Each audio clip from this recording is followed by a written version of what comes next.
नमस्कार, स्वागत है आपका। मैं हूं आपके साथ सुमित गुप्ता। आप देख रहे हैं दो टूक। करौली में 12 दिन बाद सुकून है, चैन है, लेकिन हिंसा को लेकर राजस्थान की सियासत बेचैन है। नेताओं के दौरे जारी हैं, कभी इसकी तो कभी उसकी बारी है। बीजेपी कांग्रेस से तो कांग्रेस बीजेपी से पूछ रही सवाल है। सरकार एक्शन में है, कार्रवाई भी जारी है, लेकिन आरोप भी लगातार जारी है। क्या करौली अब राजनीति का अखाड़ा भर बनकर रह गया है? क्या करौली से 2023 की राहें तलाशी जा रही हैं? इन्हीं तमाम सवालों के जवाब आज हम लेने की कोशिश करेंगे।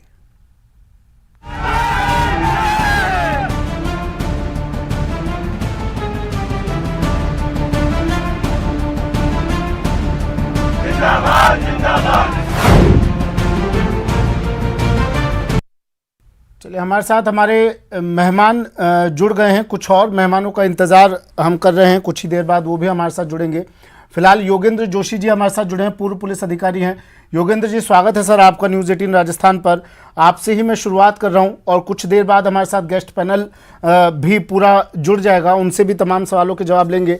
योगेंद्र जोशी जी, करौली हिंसा हुई, कार्रवाई अब की जा रही है, बावजूद इसके कुछ लोग बेचैन नजर आ रहे हैं। क्या जो कार्रवाई हो रही है वो आपकी नजर में कितनी सही दिशा में जा रही है? वो आपकी नजर में कितनी ठीक हो रही है? सुमित जी, मैं लगातार 3-4 दिन से ये सारे टीवी चैनल्स पे जो आ रही हैं, डिबेट्स आ रही हैं, सूचनाएं आ रही हैं और अखबारों में जो न्यूज आ रही है उनको मैं लगातार देख रहा हूं जी। अब मुझे ऐसा एहसास होता है कि ये राजनीतिक दलों के लिए एक बहुत बड़ा फायदे का काम हो गया कि ये आपस की राजनीति को चमकाने के लिए इस प्रकार के जो घटनाएं हो जाती हैं, चाहे स्टेट में हो जाओ, चाहे केंद्र में हो जाओ, चाहे किसी भी स्टेट में हो जाओ, ये उसका लाभ उठाने का प्रयास करते हैं। जो सत्ता पक्ष होता है वो अपनी गलतियों को छुपाने का प्रयास करता है और विरोधी पक्ष जो होता है वो सत्ता पक्ष की कमियों को निकालने का प्रयास करता है। साथ ही अब क्या हो गया सुमित जी कि राजनीतिक रंग ये राजनीतिक न रह करके ये धार्मिक रंगों में परिवर्तित होने लग गया। हमारे देश में अब धर्म को लेकर के सार्वजनिक रूप में लोग आपस में बातचीत करते हैं और आपस में टीवी में हो, अखबार में हो। अब ये मुझे बताइए, और ये शायद सर वोट बैंक की सियासत की मजबूरी है। ये कहने से आप कह रहे हैं राजनीति का रंग अभी धार्मिक रंग में तब्दील हो चुका है, शायद वोट बैंक की सियासत की मजबूरी है। नहीं सुमित जी, ये मजबूरी क्या होती है? जब संविधान में प्रोग्राम अपने आप है कि ये धर्मनिरपेक्ष देश होगा, जब धर्मनिरपेक्ष देश है तो जाति और धर्म की बातें क्यों करते हैं राजनीतिक दल वाले? इनको क्या मजा आता है करने के लिए? इन लोगों पे बैन क्यों नहीं लगता है? और ये जाति और धर्म की बातें सार्वजनिक रूप में करते हैं। ये जाएं अपने लोकसभा में करें, विधानसभा में बात करें, किसी जाति और धर्म में परिवर्तन लाना है तो उसकी बात करें, लेकिन सार्वजनिक रूप में आग लगाने का प्रयास अब ये राजनीतिक पार्टियां करती हैं। इसका मुझे घोर विरोध है और इसकी वजह से नाजायज लोग परेशान हो जाते हैं। अब आप देखिए करौली के मामले में आज तक जिनकी दुकानें जली हैं, जिनका नुकसान हुआ है, इन राजनीतिक पार्टियों ने क्या किया? न तो कांग्रेस ने कुछ किया, न बीजेपी ने कुछ किया। उनको कुछ दिया क्या? बड़ी बड़ी दुकानें जल गई, उनके घर बर्बाद हो गए, लेकिन ये अपनी राजनीतिक रोटियां सेक रहे हैं। आपने इस तरह के सर योगेंद्र जी, आपने इस तरह के कई मामले हैंडल किए होंगे इससे पहले। हम मुस्लिमों के साथ हैं, ये बिल्कुल गलत बात है। योगेंद्र जी, इससे पहले आपने अपने कार्यकाल में इस तरह के कई मामले हैंडल किए होंगे। आपको क्या लगता है जो कार्रवाई की गई है वो सही दिशा में चल रही है? कार्रवाई वो ठीक जा रही है कार्रवाई? देखिए सुमित जी, आज प्रजातंत्र के मामले में साइबर जो हमारा चल रहा है, बिल्कुल इंटरनेट के माध्यम से सब सूचनाएं जब सब जगह फैलती हैं, तो अब राज्य सरकार की जिम्मेदारी है कि दिन प्रतिदिन की कार्रवाई आप टीवी के माध्यम से, अखबार के माध्यम से आपको देनी चाहिए कि हमने वहां जाकर के ये कार्रवाई की है और ये नहीं की है। अब ये क्या करते हैं, अब जैसे टीवी चैनल है अपने माध्यम से वहां से सूचनाएं प्राप्त करता है, ठीक है, चलिए आपकी ये बात भी मान ली, लेकिन मुझे बताइए योगेंद्र जी, क्या इस तरह की हिंसा को, क्या इस तरह के दंगों को रोका जा सकता था? तरीका था कोई? अरे साहब सुमित जी, रोका जा सकता था कोई? ये दंगे जो होते हैं, ये राजनीतिक इच्छा शक्ति, जिसकी सरकार होती है उसकी अगर राजनीतिक इच्छा शक्ति मजबूत होगी, अगर उसने सही अधिकारी समय पे लगा रखे होंगे और अधिकारियों ने अपनी सरकार के प्रति जिम्मेदारी निश्चित की होती, तो इस प्रकार के दंगे बिल्कुल नहीं होते हैं सुमित जी। ये मैंने अपनी 36 साल की नौकरी में देखे हैं। ये दंगा पहली बार नहीं देख रहा हूं मैंने कई बार दंगे देख लिए हैं। इन दंगों को टाला जा सकता है और बड़ी आसानी से टाला जा सकता है। एक आदेश निकले हुए हैं कि आपको क्या क्या सावधानियां बरतनी चाहिए। अब ये उन चीजों की पालना तो करते हैं, नए नए एसपी और अधिकारी वहां लगा देते हैं जिनको एक्सपीरियंस बिल्कुल नहीं होता, और वो क्या करते हैं, अपनी मनमर्जी से वहां चलाने का प्रयास करते हैं। क्यों भाई, कोई जरूरी था क्या कि आपके पास? ठीक है सर, मैं आ रहा हूं आपके पास। हमारे साथ हमारे मेहमान जुड़ गए हैं अब तमाम। स्वर्णिम चतुर्वेदी जी कांग्रेस से हमारे साथ जुड़े हैं। स्वर्णिम जी, स्वागत है आपका सर। सैयद साहिब आलम अध्यक्ष हैं राष्ट्रीय मुस्लिम महासभा के, हमारे साथ जुड़ गए हैं। आलम साहब, आपका भी स्वागत है। और योगेंद्र जोशी जी तो हमारे साथ हैं ही। सबसे पहले स्वर्णिम जी, मैं आपके पास आ रहा हूं। अब योगेंद्र जी को आपने सुना होगा, कह रहे हैं दंगे टाले जा सकते थे, राजनीतिक इच्छा शक्ति हो तो। इच्छा शक्ति नहीं थी क्या? देखिए, मैं तो अभी योगेंद्र जी को सुन रहा था, कह रहे हैं कि मैंने बहुत सारे दंगे देखे हैं। तो जब ये नौकरी में थे तो इनकी इच्छा शक्ति खत्म हो गई थी क्या, या रिटायरमेंट के बाद ही इनकी इच्छा शक्ति जागी है? इसलिए मैं आपको बताना चाहता हूँ जो वहाँ पे प्रशासन ने किया। मैंने इनकी 2-3 बातें सुनी, बहुत गौर से सुन रहा था मैं। आपको शायद ये मैं जानकारी दे दूं कि वहाँ पे जो हिंसा हुई, उपद्रव हुआ, लेकिन दंगे नहीं हुए हैं कि दंगे होकर के दो समुदाय आपस में भिड़े हों। वहाँ पे एक षड्यंत्र के तहत पत्थरबाजी हुई और दूसरे षड्यंत्र के तहत वहाँ पे दुकानों में आग लगाई गई। पुलिस की तत्परता से, प्रशासन की तत्परता से वहाँ पे दंगे टाले गए। और जो बार बार दंगे करवाने, लोगों को भड़काने, लोगों की भावनाओं को भड़काने के लिए वहाँ पे लोग कहना चाहिए कि प्रयास कर रहे हैं, उन पे भी लगाम लगाई है, अंकुश लगाए, उनकी गतिविधियों पे अंकुश लगाए, और ये सारी कार्रवाई हो रही है। और जो आपके, मैं अभी यह सुन रहा था कि प्रतिदिन जो है पुलिस क्या कर रही है, इन्वेस्टिगेशन कर रही है, उसकी रिपोर्ट वहाँ पे प्रस्तुत करे, तो ये कौन सी प्रक्रिया के तहत बात कर रहे हैं योगेंद्र जी? मेरे को इस पर भी आश्चर्य हो रहा है कि क्या जांच होती है, उसकी जांच की सारी रिपोर्ट प्रतिदिन सूचित की जाती है? ये ऐसा नहीं होता। वहाँ पे 10 एफआईआर से ज़्यादा एफआईआर दर्ज हैं उपद्रव को लेकर के, अलग अलग लोगों के ने जो उपद्रव किए, घटनाओं को लेकर के कुछ अपराधी वांछित हैं, उनको भी पकड़ने के लिए एसआईटी वहाँ पे जांच कर रही है, पुलिस उनके पीछे लगी हुई है। और इसी का परिणाम है कि जिस दिन ये उपद्रव हुआ 2 तारीख को, 3 तारीख को करौली में वहाँ पे बोर्ड की इम्तिहान भी हुए, स्कूल खुल करके बच्चों ने एग्जाम दिए बोर्ड के। और आज आप स्थिति लगातार सामान्य है। और सिर्फ दुख की बात यह है कि वहाँ पे कुछ तत्व जो हैं बार बार चाहते हैं कि किसी तरह से जो अधूरा काम रह गया लोगों को भड़का करके वहाँ पे दंगे करवाने का, वो हो जाए। उनको हम होने नहीं देंगे, उनको नाकाम किया और नाकाम ही रहेंगे वो लोग, क्योंकि ये प्रशासन का काम है और सरकार हमारी इसी पर वर्कआउट कर रही है। और देखिए, आप थोड़ा रुकिए, जब मुख्य आरोपी पकड़े जाएंगे इसमें दंगे में, तो आपको बहुत चौंकाने वाले खुलासे भी मिलेंगे, तब रिपोर्ट सार्वजनिक भी होगी निश्चित। 12 दिन हो गए, मुख्य आरोपी अब तक पकड़ में नहीं आया, कारण? देखिए, जो आप बता रहे हैं ना, मुख्य आरोपी 12 दिन क्यों, 13-14 दिन भी हो सकते हैं, लेकिन वेयर अबाउट्स पता है। कोई साधारण अपराधी नहीं है, साधारण व्यक्ति नहीं है जिसको जानते नहीं हो लोग। भारतीय जनता पार्टी के एक बहुत बड़े और कद्दावर नेता हैं, जिनको जो पहले भी कई बार जेल जा चुके हैं। जेल जाना उनके लिए कोई नई बात नहीं है, बिल्कुल जेल के सीखचों के पीछे जाएंगे। और जो पत्थरबाजी की घटना में लिप्त थे, उनमें से 15 से 20 लोग वहाँ पकड़े जा चुके हैं। और उनके भी जो आ रहा है सामने कि उनको किसने भड़काया, कौन उनको लीड कर रहा था, वो भी पकड़ा जाएगा, सब पकड़े जाएंगे। कोई पुलिस ने अगर आरोपी बनाया है, अच्छी बात तो है, इसीलिए बनाया है कि उनको बिल्कुल गलत उन्होंने कार्य किया, कानून के विरुद्ध किया, नियम के विरुद्ध किया, इसीलिए वो आरोपित हैं। अच्छी बात है स्वर्णिम जी। देखिए, आप अपनी पीठ थपथपा रहे हैं कि हमने दंगे होने से बचा लिया है हमने, और अगले दिन से बच्चे स्कूल जाने लगे हैं, तमाम आप चीज़ें बता रहे हैं। लेकिन सवाल तो वहीं आ जाता है ना स्वर्णिम जी, कि ये आगजनी भी क्यों हुई, ये उपद्रव भी क्यों हुआ, दंगों की नौबत तक पहुंचने की नौबत क्यों आई? आप लोग कहीं फेल साबित रहे क्या?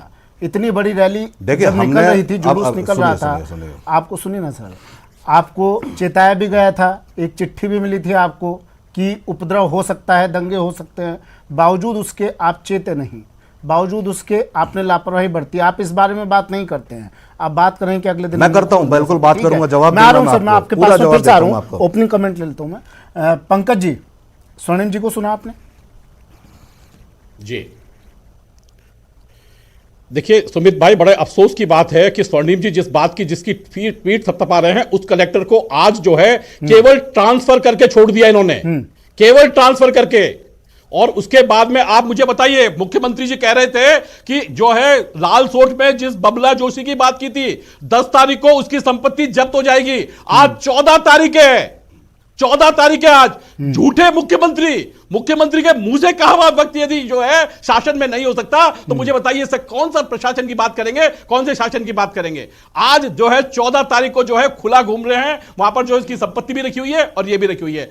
और आता हूं इसके आगे, जब वहां पर हुआ तो वहां का वीडियो वहां के डीआईजी ने जो स्ट्रिंग ऑपरेशन एक चैनल ने किया, उसका पूरा का पूरा स्ट्रिंग ऑपरेशन, सरकार ये कहती है कि वो झूठा था तो क्यों नहीं उसके अगेंस्ट एफआईआर कराई। आप बाकी लोगों के अगेंस्ट एफआईआर करा रहे हैं, यदि झूठा था तो एफआईआर क्यों नहीं कराई गई। और उस स्ट्रिंग में जो डीआईजी की आवाज है उसका खंडन किया किसी ने? कोई खंडन नहीं किया। हमने कहा कि जो लगातार उसकी पूरी की पूरी जो यात्रा थी, उस यात्रा की शुरू से लेकर के लास्ट तक की रिकॉर्डिंग पूरी की पूरी पुलिस ने करवाई, उसको माना कि हमारे पास रिकॉर्डिंग है। क्या जारी करी आज तक? हमने यहीं से नहीं, जब भी हम गए, लेकिन बड़ी अजीब सी बात है, वहां जाके कह गए कि जो है एक पार्टी के राष्ट्रीय अध्यक्ष आए, वो दंगा भड़का के चले गए, आग लगा के चले गए। मुझे बताइए कि क्या ऐसा हुआ? मैं आज आपके चैनल से सचेत करना चाहता हूं, मुख्यमंत्री कह रहे हैं आज कि जो है मुख्यमंत्री बीजेपी माहौल खराब कर रही है, ये न्याय यात्रा से न्याय मिलेगा क्या? नहीं, मुख्यमंत्री कह रहे हैं बीजेपी माहौल खराब कर रही है। मैं आ रहा हूं, सवाल पूछे जा रहे हैं कि न्याय यात्रा कितनी जरूरत है? न्याय यात्रा ही न्याय दिलाने के लिए अब आखिरी साधन रह गया, आखिरी हथियार है। नहीं सुमित भाई, यस सुमित भाई, अभी हम विपक्ष में हैं तो हम न्याय यात्रा निकाल रहे हैं, लेकिन पक्ष में आए तो जो अपराधी हैं, जो मंत्री हैं, जो ब्यूरोक्रेटिक सेटअप है, जिनकी भ्रष्टाचार की संपत्तियां हैं, जिस तरीके से यूपी में पंजा चल रहा है, क्या कोई बात नहीं ना, हटेगा ना। अरे सर मैं क्या कह रहा हूं आपको, सर मैं क्या कह रहा हूं, आज जो है इन चीजों के ऊपर आपने लगातार 10 दिन तक कहने के बाद मुझे बताइए, क्या सर बीजेपी ने 3 बार अपनी जो है प्रेस कॉन्फ्रेंस करी, प्रेस कॉन्फ्रेंस करने के बाद सबूत सौंप दिए, एफआईआर सौंप दी। वहां की कमेटी ने कहा कि जहां पर माल पड़ा हुआ है, चोरी किया हुआ माल पड़ा हुआ है, वो हम बता देते हैं, उसको नहीं जो है पकड़ रहे, और उसके बाद एफआईआर नहीं लिखी जा रही। मुझे बताइए कैसे चाहते हैं लोकतंत्र में? नहीं, किस तरीके का होगा? क्या आंदोलन से ही आप मानेंगे? क्या आंदोलन के थ्रू ही जाने चाहेंगे? तो वो भी हम लोग विपक्ष में हैं तो वो भी हम करेंगे। लेकिन आपने एक एक चीज हमने जो है मीडिया के सामने लेकर के आए, एक एक चीज का हमने सबूत दिया, लेकिन आज तक वो टीम गई थी, उस टीम में जो है उनके पुलिस वालों पर विश्वास नहीं था, केवल जो है इनके विधायक रफीक खान पर विश्वास था। क्यों? क्योंकि कहीं ना कहीं जो है मुख्यमंत्री की कुर्सी जो है वो टकनी टकमा। ठीक है पंकज जी, मैं फिर से लौटूंगा आपके पास। हमारे साथ सैयद साहिब आलम साहब भी जुड़े हुए हैं, अध्यक्ष हैं राष्ट्रीय मुस्लिम महासभा के, इनसे भी ओपनिंग कमेंट ले लेता हूँ। आलम साहब, करौली, खरगोन, आणंद गुजरात में, बड़वानी, हावड़ा, बांकुड़ा पश्चिम बंगाल, कर्नाटक में कलोर, झारखंड में लोहरदगा, ये मैं मतलब जगहों के नाम लिख के लाया हूँ। मैं ये याद रखने में थोड़े मुश्किल हो रहा था। काफ़ी जगह है जहाँ पर रामनवमी के दिन, हिंदू नववर्ष के दिन पत्थरबाजी की जाती है, मतलब अमन चैन सौहार्द बिगाड़ने की कोशिश की जाती है। आपको क्या लगता है कारण क्या है इनके पीछे? देखिए सर, कारण जो है वो राजनीतिक महत्वाकांक्षाएं तो हैं ही, लेकिन ये मुल्क अब उस कगार पे आ चुका है कि जहां आपसी अमन चैन भाईचारे को समाप्त कर देना चाहती हैं हुकूमतें, चाहे वो स्टेट की हुकूमत हो या केंद्र की हुकूमत हो। मैं सीधा सीधा मेरा मुतालबा ये है कि आम पब्लिक को, आम जनता को, चाहे वो हमारे हिंदू भाई हैं, मुस्लिम भाई हैं, अदर कास्ट हैं, उन्हें चैन से जीने क्यों नहीं दिया जाता है। दूसरी बात यह कि इस तरह की अगर घटनाएं होती हैं कि पत्थरबाजी हुई है, मैं उसकी कड़े शब्दों में निंदा करता हूं पत्थरबाजी की। मैं उसी तरह से कड़े शब्दों में निंदा करता हूं कि भगवा झंडे मस्जिदों पर लहराए जा रहे हैं। मैं उसी तरह से कड़े शब्दों में निंदा करता हूं कि एक पुलिस वाले पे, एसपी पे गोली चलाई जा रही है। मैं उसी तरह से कड़े शब्दों में निंदा करता हूं कि एक 75 साल की बूढ़ी महिलाओं को मार मार के हाथ पैर तोड़े जा रहे, 13 साल के बच्चे को जमीन पे लिटा के मारा जा रहा है खरगोन के अंदर। तो ये जो घटनाएं हैं, एक युवक घुस गया बिल्कुल, क्यों आप ये देखिए कि क्या पुलिस क्या पुलिस ऐसी जगहों पे मूक दर्शक बनी हुई थी जब कहते हैं कि पीएफआई का लेटर आ चुका था, हमें सचेत किया जा रहा था, हमें आगाह किया जा रहा था, तो कहां थी ये स्टेट गवर्नमेंट, कहां थे वो आईबी और सीआईडी और ये तमाम इंटेलिजेंस हाँ, जो यही इस सवाल बात हम के पूछ ऊपर रहे हैं, अंकुश क्यों नहीं लगाया गया? अरे सर, पहले से अंकुश लगाना चाहिए था ना। आप इंतजार कर रहे थे कि इस तरह की कोई हिंसा हो। पुलिस क्या कर रही थी फिर? अगर इस तरह के कोई अभद्र नारे लगाए जा रहे थे, पुलिस ने रोका क्यों नहीं? पहला जो काम है लॉ एंड ऑर्डर मेंटेन करने का, वो प्रशासन का काम है। और जिन्होंने ये पत्थरबाजी की वो अराजक तत्व, वो गुंडा तत्व, ऐसे अराजक तत्व, ऐसे गुंडा तत्वों को तुरंत गिरफ्तार किया जाना चाहिए, चाहे वो किसी भी समाज, किसी भी समुदाय से क्यों ना हो। मैं कतई इसके लिए कोई पक्ष नहीं लूंगा कि सब मुसलमान थे तो बेकसूर थे, हिंदू थे तो कसूरवार थे। अगर आपको लगता है कि दोनों पक्षों की तरफ से गलती हुई है तो दोनों पक्षों के ऊपर पूरी तरह से कार्रवाई की जाए, लेकिन उससे पहले जो मेरा सवालिया निशान है वो प्रशासन के ऊपर है। जब पीएफआई की चिट्ठी आ चुकी थी, जब अलर्ट किया जा चुका था, तो क्या जरूरत थी मुस्लिम बाहुल इलाकों के अंदर यात्रा निकालने की, उनको परमिशन देने की? अरे अगर हमारे देश का सौहार्द हम बनाना चाहते हैं, कोई बात नहीं, यात्रा को डाइवर्ट कर दिया जाए, सब मुस्लिम बहुल इलाके से निकाल के आप कहीं भी निकाल लीजिए। नहीं, क्यों? उसके अंदर बोले गए नहीं, आप सही है। नहीं आलम साहब, अब तक आप जो भी बात कर रहे थे मैं सहमत था। क्यों निकाली जाए मुस्लिम बहुल इलाके को छोड़कर दूसरी जगह से? ये मुस्लिम कॉलोनी, ये मुस्लिम बहुल इलाका क्या है? हिंदुस्तान है ना सर? सर हिंदुस्तान है। नहीं, चेतावनी, ये अखबार की रिपोर्ट है सर। मेरी बात सुनिए, ऐसा माहौल पैदा ही क्यों हुआ? डीजीपी लाठर का बयान सुनिए। सुनिए, मुस्लिम समाज की अगर कोई यात्रा निकली कभी भी, आप मेरी बात से ताजिए वगैरह निकलते हैं, कभी ऐसा आपको कहा गया कि हिंदू कॉलोनी से मत निकालिए? नहीं, कभी ऐसा हुआ? अरे सर, गलता से यात्रा निकलती मुसलमान नहीं सर, नहीं आलम साहब, आप जो कह रहे थे सर आंखों पर, आपने जो कहा मैं सबसे सहमत, लेकिन मुस्लिम गलियों से क्यों ना निकाली जाए?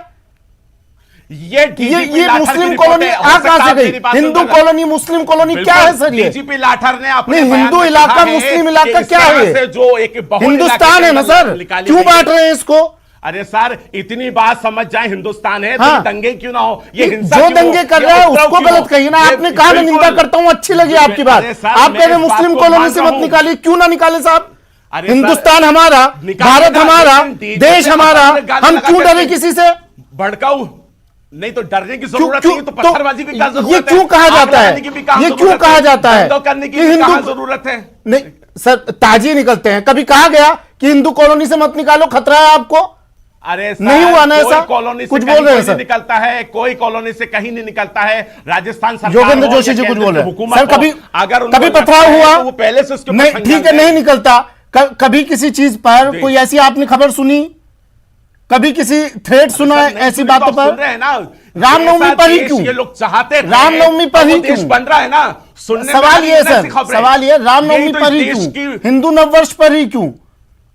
फिर कहते हैं, फिर ये कहा जाता है धर्मनिरपेक्षता, फिर ये कहा जाता है कि हम सब भाई भाई हैं। रामनवमी पे ही क्यों? ये तो आईबी को एक तरफा भाईचारा कब तक? ये तो पुलिस एडमिनिस्ट्रेशन को सोचना चाहिए था, ये तो प्रशासन को सोचना चाहिए। वो आप सही कह, वो आप ठीक कह रहे हैं सर, बिल्कुल। नहीं अभी देखिए, अभी जवाब देंगे, अभी स्वर्णिम जी जवाब देंगे इसका, आपके सवाल का जवाब देंगे स्वर्णिम जी। योगेंद्र जी कुछ बोल रहे थे, फिर स्वर्णिम जी मैं आपके पास आ रहा हूं। योगेंद्र जी, मैं ये कह रहा हूं सुमित जी कि हम ये टेलीविजन पर हम जनता के सामने हम प्रेस कॉन्फ्रेंस करते हैं, हमारे अधिकारी प्रेस कॉन्फ्रेंस कर रहे हैं, राजनेता प्रेस कॉन्फ्रेंस कर रहे हैं। मैं ये जानना चाहता हूं ये किस कानून में लिखा हुआ है कि ये प्रेस कॉन्फ्रेंस करते हैं? ये कोई कानून है जो अपनी मर्जी है जो बोलते हैं प्रेस कॉन्फ्रेंस में आके? दूसरा ये, मैं ये कह रहा हूं कि आपने दंगे के समय क्या कार्रवाई की? आपने कितने लोगों को? अरे साहब, मैं तो ये कहता हूं दंगा हुआ क्यों, उपद्रव हुआ क्यों? स्वर्णिम जी की भाषा में ठीक है, नहीं दंगा नहीं है, उपद्रव क्यों हुआ क्यों? ये जानना चाहता हूं। सवाल तो इतना है ना योगेंद्र जी, उपद्रव हुआ क्यों? जब 400-500 लोग एक रैली निकाल रहे थे तो आपको बंदोबस्त रखने चाहिए थे, क्या आपके पास इतनी पुलिस नहीं है? नहीं निकलेंगे, ये क्या इस देश को बांटना चाहते हैं? हाँ। ये बांटने वाली बातें बंद कर दें, और अगर ये देश है हिंदू मुसलमान सिख ईसाई सब एक साथ रहेंगे। नहीं उनको नहीं वो उनके मुंह से निकल गया था। नहीं, आलम साहब के मुंह से निकल गया था, वो कहना नहीं चाह रहे थे। उनको गलती, वो गलती मान रहे हैं अपनी, उनके मुंह से निकल गया था, हिंदू मुस्लिम नहीं है। नहीं, वो गलती नहीं है सुमित जी। नहीं, आलम साहब गलती से बोल गए थे। क्यों आलम साहब? मैं तो कह रहा हूँ ये देश विविधताओं का, संस्कृतियों का देश है। हाँ, ये देश देखिए का है। देखिए आलम साहब ने गलती मानी है। मैंने कहा उस हो जाता है सर, डिबेट में, चर्चा में हो जाता है कभी कभी। आलम साहब भी मान रहे हैं, उन्होंने शुरुआत इसी से की थी। पता था प्रशासन को। नहीं योगेंद्र जी, ठीक है, हो जाता है चर्चा में, कभी कभी निकल जाता है। ये राजनीतिक दलों को बिल्कुल। हाँ ठीक है। स्वर्णिम जी, आलम साहब ने कई सवाल उठाए, कहा जिम्मेदारी तो साहब सरकार की है, जिम्मेदारी तो प्रशासन की है, और वो अपनी जिम्मेदारी निभाने में पूर्णतः असफल रहा। आपने उपद्रव के बाद क्या किया वो कोई नहीं देख रहा है। आपने उपद्रव क्यों होने दिए, क्यों आप लोग फेल साबित हुए उपद्रव को रोकने में? सुनिएगा पूरी बात स्वर्णिम जी। 400 से 500 लोग एक रैली में जाते हैं, आपको सूचना दी जाती है, आप डीजे की परमिशन नहीं देते हैं, ठीक है, लेकिन रैली जो निकल रही है उसके लिए सुरक्षा व्यवस्था भी पूरी नहीं की जाती है। आपके पास ड्रोन है, ड्रोन आप कहते हैं कि मंदिर में लगा हुआ था, वहां लगा हुआ था, इसलिए हम ड्रोन की सेवाएं नहीं दे पाए साहब। घर की छतों पर पत्थर, लाठी, डंडे इकट्ठा करके रखे गए, आपको कानो कान खबर तक नहीं मिलती है साहब। आप रोक पाने में नाकाम साबित हुए। जी, जवाब दूं मैं? जी सर।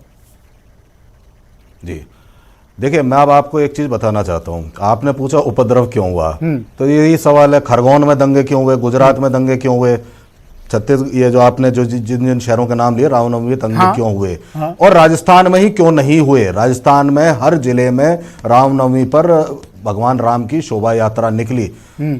प्रदेश के सभी समुदायों ने, जो भी जिस समुदाय का था, जिस भी धर्म का है, उसने स्वागत किया, सबने दिल से स्वागत किया, और भाईचारे के साथ गले मिलकर के फूल बरसाए, और सब आपस में प्रेम भाव से चले। 10 में से 9 सब्जेक्ट सुनिए ना, 10 तो ये सब्जेक्ट क्यों हुआ? में से 100 नंबर आते हैं, सिर्फ लेकिन एक सब्जेक्ट में राजस्थान में क्यों हुआ? तो घर वाले ही फटकार लगाते हैं।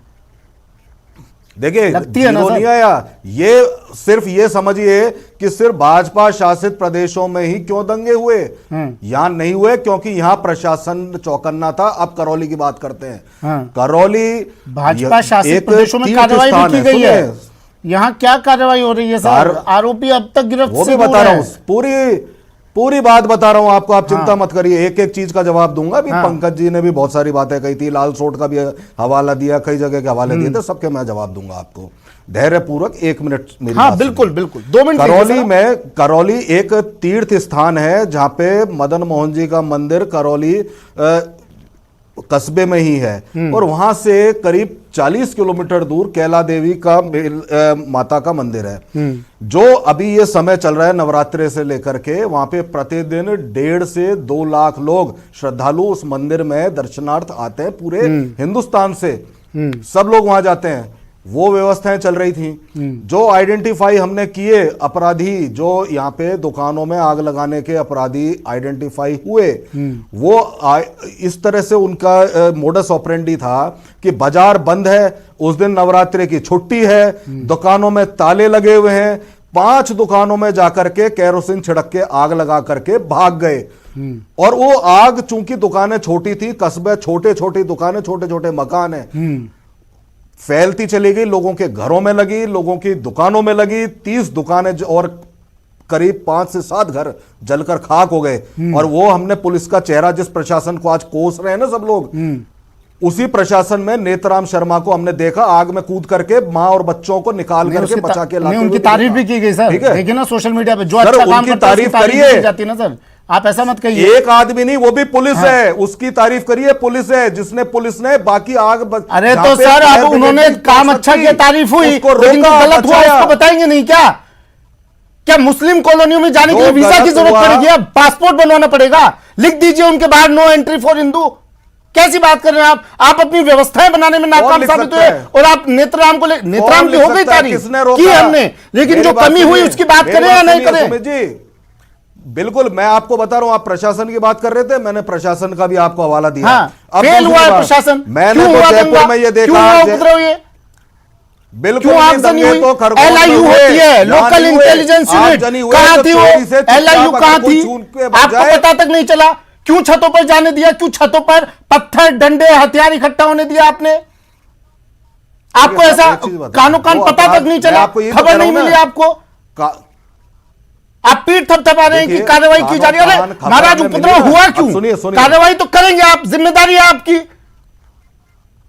सरकार में बैठे आप, कुर्सी पर बैठे आप, जिम्मेदारी है, कार्रवाई करेंगे। हुआ क्यों उपद्रव? सवाल ये, उपद्रव राजस्थान जैसे शांति प्रिय प्रदेश में ऐसी तस्वीर क्यों देखी? बिल्कुल शांति प्रिय प्रदेश में अगर प्रश्न पूछना है तो आप पूछिए कि जहां पे कर्फ्यू लग रहा है, धारा 144 लग रही है सारे जिलों में, वहां पे ये 250 लोग लेकर के एक कर्नाटक से सांसद आता है जो दिन भर जहर उगलने का काम करता है सुबह से शाम एक समुदाय विशेष के खिलाफ। क्यों उसको लेकर के ये क्या कानून से ऊपर है भारतीय जनता पार्टी? पंकज जी, कानून और नियमों से ऊपर है? पंकज जी बताइए साहब, की बात करते हैं कानून। पंकज जी बताइए साहब, कार्रवाई हो रही है, प्रशासन सरकार अपनी कार्रवाई कर रहा है। अगर आप सुनिए पंकज जी, मेरा सवाल सुनिए, अगर आपको बात करनी थी, अगर आपको बात करनी थी, दुख जानना था, दुख जानना, सुनिए ना स्वर्णिम जी, पूछ रहा हूं मैं, सुनिए स्वर्णिम जी, सुनिए तो सही है, खत्म करनी और बोलने नहीं है इनका। आप कर लीजिए एंकरिंग सर, मैं हट जाता हूं यहां से। पंकज जी, अगर आपको बात करनी थी, दुख जानना था, इतने भावुक हो रहे थे आप लोग, 4 लोग जाते ना, क्यों इतना लवाजमा लेकर जा रहे थे? सुमित जी गए थे वसुंधरा राजे, मुख्यमंत्री भी जाके आई है एक दिन पहले, किसी ने नहीं रोका। आप चुप रहोगे, लेकिन बात कर रहे हैं। पंकज जी, आपके तो तमाम नेता गए ना 2 दिन पहले, किरोड़ी लाल मीणा पूरी रिपोर्ट लेके आए, कितने लोग पलायन कर रहे हैं वहां से, तमाम नेताओं को जाने दिया ना। अब बार बार आप जाएंगे वहां पर? अगर जाना है तो 2-4 लोग जाइए ना। सुमित भाई, हाँ नहीं सुमित भाई, जब हमने आपको इनको कहा था कि जब तक आपने मुझे बताइए, जब 5 तारीख को जब टीम गई थी, तब इनके प्रशासन ने जो कलेक्टर को आज हटाया है, उन्होंने हमारे टीम के जो अध्यक्ष थे राजेंद्र राठौड़ जी को क्या आश्वासन दिया था कि हम इतने दिनों में उन सबको जो है नामजद FIR करके और हम उनको गिरफ्तार कर लेंगे, ये आश्वासन दिया था, हमने माना ना है। लेकिन आप मुझे बताइए कि उसके बाद उन्होंने FIR लिखी, वो लोग जाकर के थाने में बार बार कह रहे हैं हमारी मोटरसाइकिलें जल गई है, हमें यदि इसका इंश्योरेंस मिलता है तो इंश्योरेंस दिलवाया जाए, हमें यदि इसका मिलता है तो ये दिलवाया जाए। मुझे बताइए, उनके आपने उनको जो है डंडे देकर के बाहर भगा रहे हैं, उनको मना कर रहे हैं कि आप FIR कराने आए तो आपके अगेंस्ट कार्रवाई कर दी जाएगी, आपको जो है आरोपी बना दिया जाएगा। हमने कहा कि जिन लोगों के आपने जिस वीडियो बनाया है पुलिस ने, उस वीडियो को जो है उसके आधार पर आप कार्रवाई कर दीजिए। मुझे बताइए, क्या कांग्रेस की सरकार ने उस वीडियो को कहीं भी जारी किया क्या? कहीं भी, किसी भी जगह, अपने कैबिनेट में भी जारी किया क्या? क्यों? क्योंकि आप उसके अंदर लोगों को बचाना चाहते हैं। और जो बात आपने कही ना कि जो है कि रामनवमी को यात्रा निकली, आज जो है 14 तारीख है, आज जो है महावीर जयंती है, जिसका सबसे ज्यादा लोग कहते हैं जियो और जीने दो। आप 18 से ज्यादा जो है और 100 से ज्यादा जो उसके ऊपर लगा रखी है, आप कोई भी पताका नहीं लगाएंगे, आप महावीर भगवान की जय नहीं लगाएंगे, आप जो कहेंगे वो ही बजाएंगे, आप कोई चीजें नहीं करेंगे। मुझे बताइए कितना बड़ा जो है करके ये, और क्या इस देश के अंदर धारा 144 के अंदर, मुझे बताइए धारा 144 जो लोग जी रहे हैं, मुझे बताइए क्या आज तक ऐसा हुआ? और फिर पूछ रहे हैं कि हमने जो है कार्रवाई कर दी। अरे भैया, नियम कानून से ऊपर हो गए ये भारतीय जनता पार्टी के नेता। जवाब देते हैं स्वर्णिम जी से। ठीक है पंकज जी, 30 सेकंड, पंकज जी 10 सेकंड रह गए, जवाब देने दीजिए। स्वर्णिम जी जल्दी से बोलिए 10 सेकंड में। देखिए, मैं तो एक ही चीज कहना चाहता हूं कि पंकज जी के पार्टी के तमाम नेता, ये वो नेता हैं जो जयपुर में मंदिर तोड़ते हैं, तब बहुसंख्यक लोगों की भावनाओं को के लिए माफी भी नहीं मांगते, और यहाँ पे खड़े होकर के भावनाएं भड़का करके दंगा भड़काना चाहते हैं। वो कह रहे हैं FIR दर्ज नहीं हो रही है, प्रधानमंत्री कह रहे हैं FIR दर्ज नहीं हो रही है, वहां पर नहीं मिली। अरे FIR दर्ज हो गई, 10 से 12 क्या इंश्योरेंस का पैसा दिलाने के लिए चला था? इंश्योरेंस नहीं सर, और भी तो नुकसान है ना, जो आरोपियों के खिलाफ FIR तो दर्ज करेंगे ना।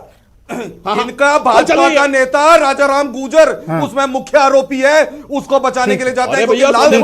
ठीक है सर, क्लोजिंग कमेंट में ले रहा हूं, क्लोजिंग कमेंट में ले रहा हूं। ठीक है सर, टाइम हो गया, क्लोजिंग कमेंट आलम साहब आपसे 10 सेकंड में बताइएगा सर। ये बस सवाल इतना सा है सर, हम लोग अभी आपने भी कही है बात, मुस्लिम बहुल इलाकों से क्यों निकाली जा रही है, गलती से ही सही, लेकिन ये माइंडसेट क्यों हो गया है कि मुस्लिम इलाकों से मत जाइए आप? क्यों सर, ऐसा क्यों हो रहा है? हमारा दिमाग उस तरफ क्यों चल रहा है? क्या हम लोग ये लिख दें कि ये देश से बाहर का इलाका है जहां मुस्लिम रहते हैं, सब मिलजुल कर रह रहे हैं ना सर? नहीं, मैं वही कहना चाह रहा हूं। आप हो सकता एक दिन वो लोग पत्थर बरसाते हैं, फिर अगले दिन जूस पिलाकर ये बताते हैं सांप्रदायिक सौहार्द है।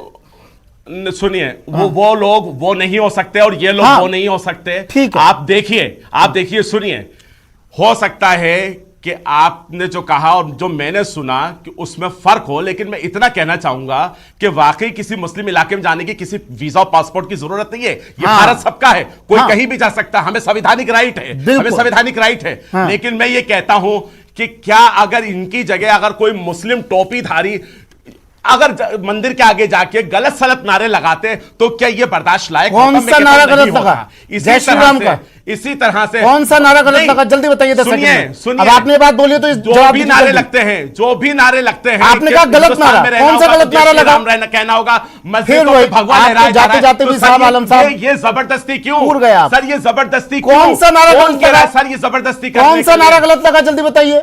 कौन सा नारा हिंदुस्तान में गलत रहना लगा? होगा तो जय श्री राम कहना होगा, गोली नहीं, मारो नहीं, गद्दारों मैं उस को, रैली की देश बात के कर रहा हूं। गद्दारों को। ये उस रैली की बात कर रहा हूं। कौन सा नारा गलत लगा? पत्थर बरसाती उन्होंने। कौन कह रहा है? मैं मुबारकबाद देता हूं कौन सा नारा गलत लगा? जैसा भारत वो बनाना चाहते थे नहीं वैसा बताइए। भारत बन रहा है। आप चारों का भारत शुक्रिया। को छोड़ दीजिए। फिलहाल इतना ही, चारों का शुक्रिया।